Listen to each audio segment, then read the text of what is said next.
Assalamualaikum warahmatullahi wabarakatuh. Perkenalkan nama saya Ananda Melati Okta Pratama, NPM 21034010200 dari paralel D Grup B sesi D2.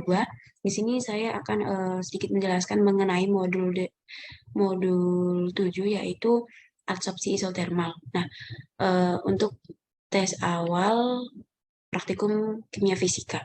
Nah, untuk tujuan percobaan kali ini adalah untuk mencari data adsorpsi isotermal dari suatu zat adsorpsi dari suatu larutan. Lalu selanjutnya untuk menentukan nilai ketetapan adsorpsi isotermal dari percobaan dari persamaan Fledorich dan juga Longmire. Lalu selanjutnya untuk mengetahui pengaruh konsentrasi zat terhadap zat yang teradsorpsi. Nah, eh, untuk prosedurnya adalah yang pertama menyediakan asam asetat sebanyak 0,5 N sebanyak 100 ml. Lalu diukur asam asetat sebanyak 50 ml pada gelas ukur, lalu disimpan 50 ml-nya asam asetat pada labu ukur untuk selanjutnya dilakukan standarisasi. Nah, selanjutnya mengukur larutan asam asetat sebanyak 25 ml pada gelas ukur dan memasukkan ke dalam Erlenmeyer sebagai larutan N/2. Yang selanjutnya itu memasukkan bagian larutan asam asetat dalam gelas ukur sebanyak 25 ml. Lalu memasukkan ke dalam labu ukur sebanyak 50 ml sampai tanda batas. Larutan N/2 yang telah diencerkan diukur sebanyak 25 ml pada gelas ukur. Lalu memasukkan ke dalam Erlenmeyer sebagai larutan N/4. Lalu dilakukan pengenceran N/2 ke N/4 pada N/8, N/16 dan juga N/32. Lalu selanjutnya memasukkan karbon aktif yang telah ditimbang pada neraca analitik pada larutan asam asetan yang terdapat pada Erlenmeyer. Selanjutnya menutup bagian atas Erlenmeyer dengan menggunakan kertas coklat pada larutan asam aset pada larutan yang terdapat pada Erlenmeyer menggunakan tali. Lalu selanjutnya melakukan hal yang sama pada Erlenmeyer yang lain, lalu dibiarkan selama 1 jam hingga mencapai kesetimbangan. Nah, masing-masing cairan nanti akan disaring menggunakan kertas saring. Setelah disaring, masing-masing cairan akan mendapatkan filtrat. Nah, filtrat ini ditambahkan dengan indikator PP yang selanjutnya akan dilakukan titrasi sampai mencapai titik ekuivalen yang ditandai dengan berubah warna menjadi merah orange atau merah muda. Dan selanjutnya ada tahap mekanisme adsorpsi.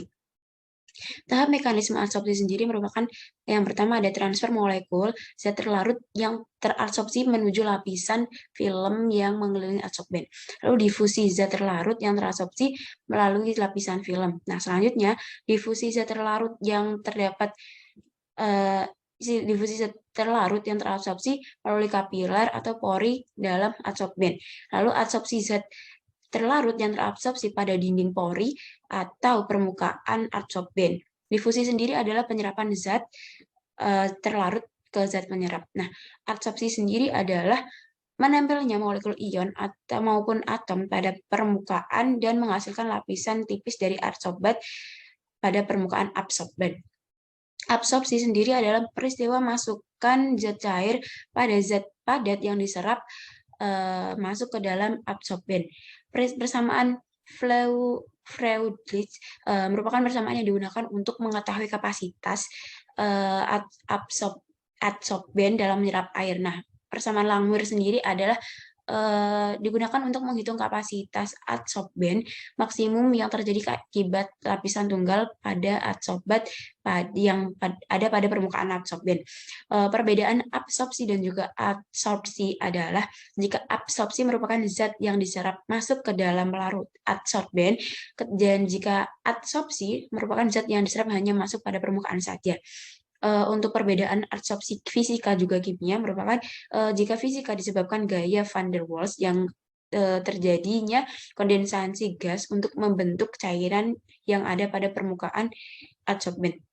Lalu ada adsorpsi kimia yaitu adsorpsi yang terjadi reaksi antara zat yang diserap dengan adsorben. Banyaknya zat yang teradsorpsi tergantung pada sifat khas zat padatnya yang merupakan fungsi tekanan dan suhu. Proses titrasi sendiri yaitu ada merupakan dapat menentukan kadar-kadar serap pada adsorben. Pada adsorben yaitu ada 3 gaya, yaitu polar, non-polar, dan juga basa. Nah, polar sendiri adalah daya serap terhadap karboksilat, jika non-polar itu terhadap amino, dan jika basa itu daya serap terhadap asam untuk mengetahui konsentrasi pada larutan. Tipe-tipe adsorpsi isotermal di sini ada 3, yaitu menurut Freundlich, yaitu adsorpsi jenis ini terjadi bahwasanya beberapa lapis dan ikatannya tidak kuat. Menurut Langmuir, terjadi tanpa disertai oleh interaksi molekul-molekul adsorbat. Untuk adsorpsi bed sendiri, lapisan terdapat bertindak sebagai substrat atau adsorpsi selanjutnya. Isotem itu paling banyak digunakan yang berhubungan dengan adsorpsi Muhler. Untuk selanjutnya, suatu adsorben itu mampu menyerap adsorbat karena adsorben merupakan salah satu media penyerap yang dalam hal ini berupa senyawa karbon dan memiliki ciri permukaannya berongga. Pada permukaannya yang berongga ini terdapat adsorbat dicampur pada adsorben, maka menyerap adsorbat melalui dinding-dinding. Selanjutnya ada pengaruh konsentrasi terhadap adsorpsi, yaitu pengaruh ini berbanding lurus karena semakin besar konsentrasi, maka semakin besar atau semakin banyak zat yang teradsorpsi. Lalu pengaruh karbon aktif terhadap proses adsorpsi sendiri adalah semakin besar atau luas permukaan karbon aktif, maka akan semakin banyak adsorbat yang dapat teradsorpsi. Lalu alasan mengapa menggunakan karbon aktif adalah karena karbon aktif sendiri merupakan salah satu jenis adsorben di mana struktur atom karbonnya adalah struktur karbon aktif yang dimana sebagian besar terdiri dari karbon bebas yang memiliki rongga sehingga mempunyai daya serap yang baik. Untuk proses menggunakan karbon aktif sendiri, yaitu mohon maaf, untuk proses pembuatan arang aktif itu yang pertama ada dehidrasi, lalu karbonasi, dan juga aktivasi. Nah, dehidrasi sendiri adalah proses penghilangnya kadar air dengan pemanasan 150 derajat Celcius. Lalu untuk karbonasi merupakan proses pemanasan senyawa organik menjadi karbon dengan pemanasan 400 hingga 600 derajat Celcius.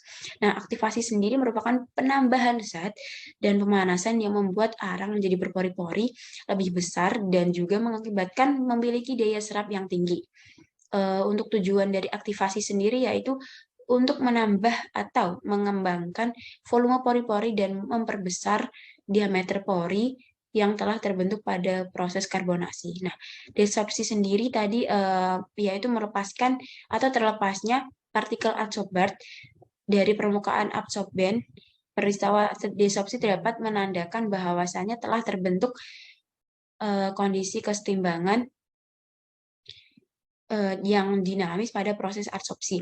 Lalu untuk tujuannya tadi untuk mengembangkan volume pori-pori.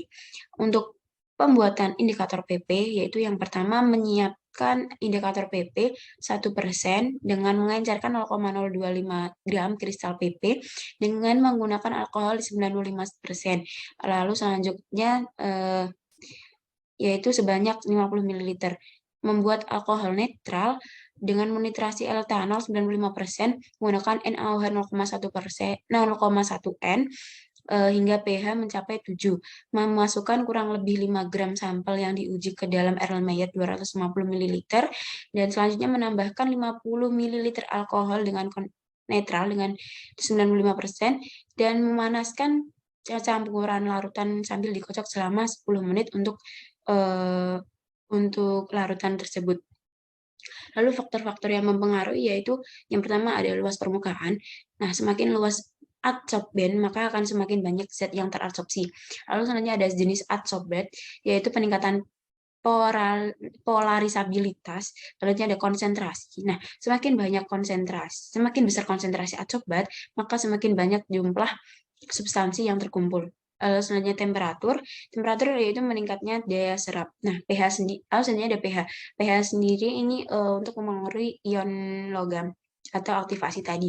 Untuk pengaplikasiannya biasanya digunakan untuk menghilangkan polutan organik maupun anorganik dan air.